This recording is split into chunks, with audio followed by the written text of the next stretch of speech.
Amen.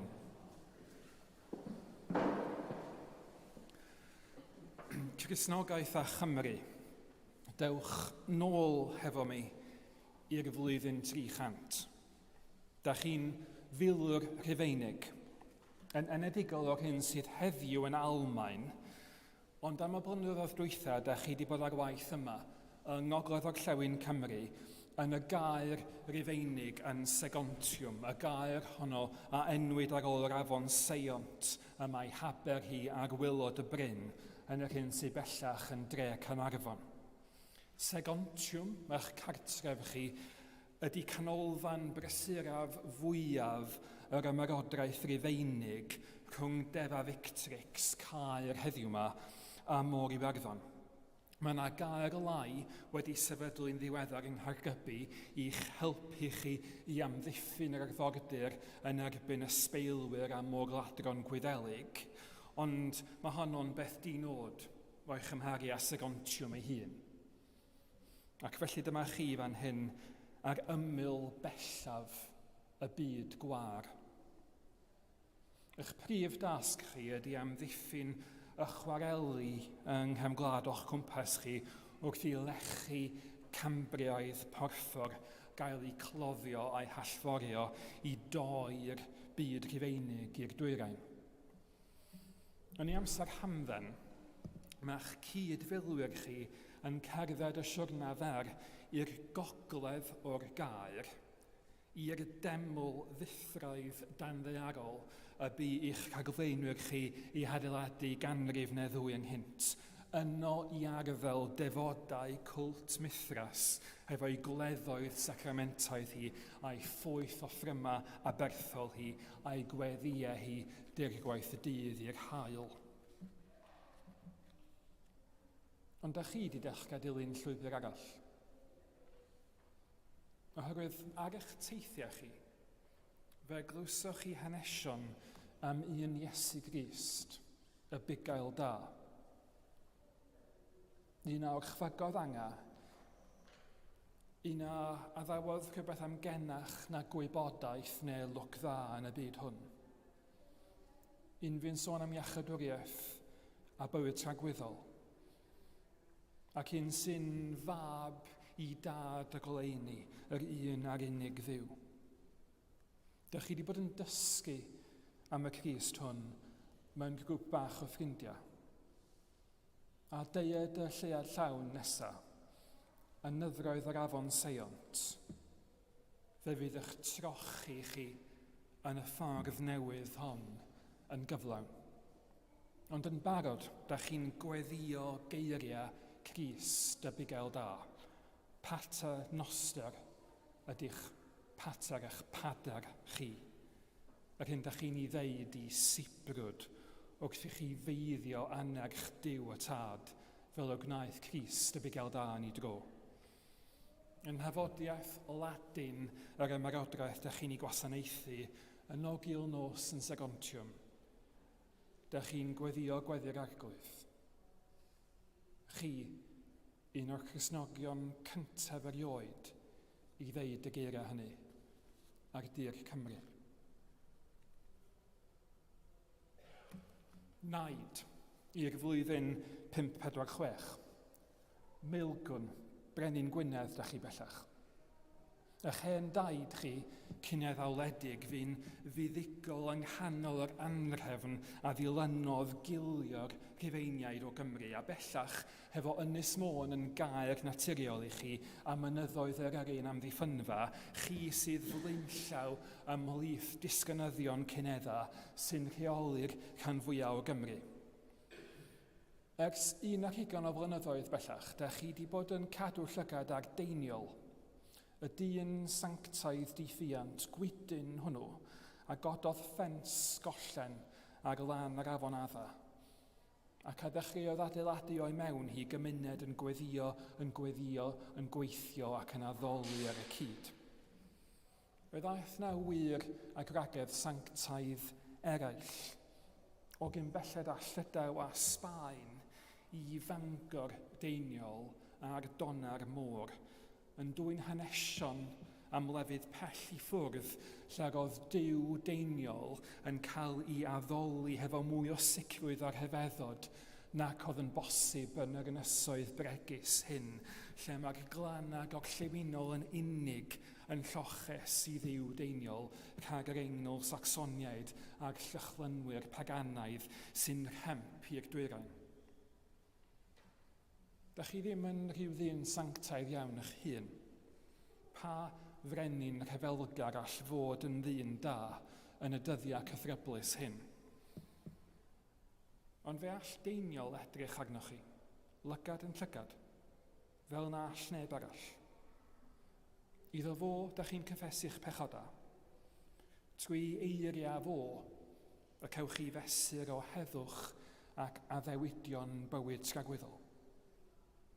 Ac y flwyddyn honno, y mlwyddyn gras 546, y penderfynwch chi, y bydd eich teyrnas chi oll, o'ch llys chi yn Llaneilian, hyd eich llys chi yn Eganwy, ac i'r holl ffordd lawr i eglwys Cadfan yn Nhywyn, y bydd eich teyrnas chi oll i'w hamgylchynu fel petai gan ffens steiniol. Yn y flwyddyn honno, a hefo bendith dewi yr abad sanctaidd hwnnw o'r de, dach chi'n caniatáu i deiniol arfer i awdurdod ysbrydol ledled eich teyrnas chi. Ac am y tro cyntaf yn yr ynysoedd hyn, mae yna esgobaeth ac esgob i bobl Dduw i adnabod. Ac am ei Cristnogaeth, yr hon oedd wedi goresgyrn ag eglana gorllewinol hyn o drwch bylewyn yn unig, y mae Cristnogaeth ei steddle a lloches a noddfa yng Ngwynedd. Y flwyddyn 1120, saer maen, dach chi, yn perthyn i dylwyth Gruffydd a'r Cynan, tywysog Cymru gyfan. Hyd yn hyn, mae'ch sgiliau chi wedi rhoi ar waith i adeiladu amddiffynfeydd yn Aberlleiniog a Chynarfon ac mwyn gwarchod cadernle teyrnas Gruffydd yma yng Ngwynedd. Ond ar ôl blynyddoedd o frwydro brenin Lloegr, fe ymddengys o'r diwedd bod yna flynyddoedd bras, blynyddoedd o hedd ag droed. Ac fe ddaw yna orchymyn a phres gan Gruffydd i droi'ch doniau chi i adeiladu o garreg am y tro cyntaf eglwys fawr lle bu Bangor deiniol o Brem o'r blaen. Dros y blynyddoedd a ddaw, fe fyddwch chi o dan nawdd Gruffydd yn adeiladu eglwysi a mynachlogydd cerrig eraill ym mhob cwr o Wynedd, hyd nes y bydd y beirdd yn canu am eu muriau gwyngalch nhw fel ser yn y ffurfafen mor niferus ydyn nhw yn Nheyrnas Gruffydd Draig y Gogledd. Ac yma, y Mangor, fe fydd eich gwaith chi yn gyflawn mewn pryd i Gruffydd ei hun, a cyntaf dros i 40 yn y flwyddyn 1137, gael ei gladdu dan uwch allor newydd i Gadeiglan Garreg. 1588 ydy hi. Dach chi'n warden oedrannus Eglwys y Plwy yn Llanfihangel yng Ngwynfa yn Sir Drefaldwyn.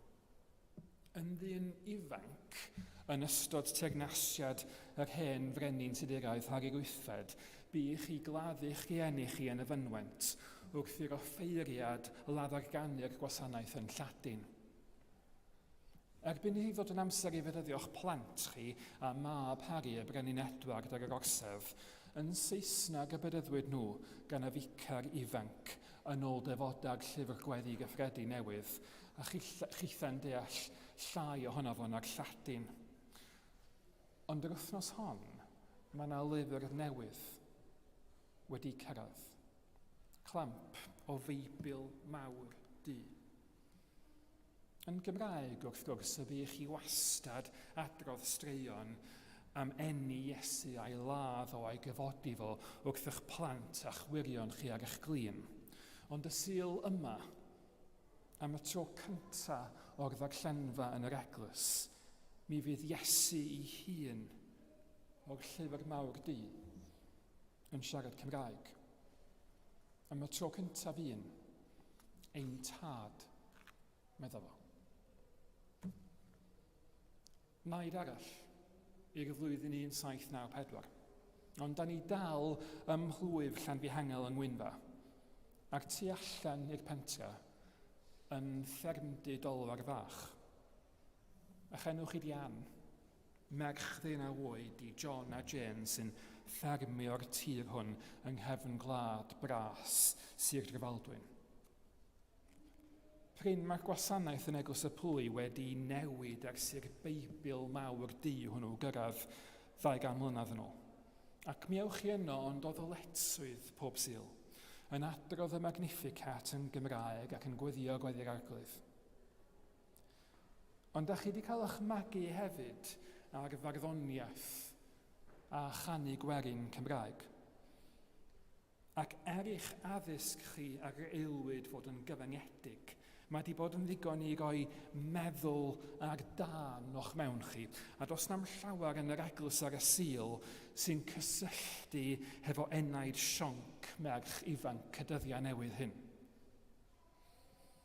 Ac yna, un pnawn Sul, mi ewch chi efo'ch brodyr chi John ac Edward i glywed Benjamin Jones, y pregethwr ifanc o Bwlleli, yn anerch y dorf am oriau yn yr awyr agorad yn y pentra. Ac pnawn hwnnw, mae o'n llefaru'n uniongyrchol am y tân sy'n eich enaid chi. Ac mae'r Iesu na adnabuoch chi fo'r ioed yn sedda'r llan, bellach yn fyw yn eich dychymyg chi, yn eich calon chi. Ac yn fuan, yn yr emyna y dechreuwch chi gweu a'i canu wrth i chi odro a medu. Mae'r Iesu angerddol hwnnw yno, rhwng y myrtwydd, eich peilat chi dros y môr. A chi'n bo hir mi fydd y symudiad, y diwygiad y bu chi i ddilyn yn ei ddyddiau cynnar, yn adeiladu capeli ar draws y wlad, i'w llenwi nhw hefo lleisia yn adleisio'ch geiriau chi o berfeddion Sir Drefaldwyn.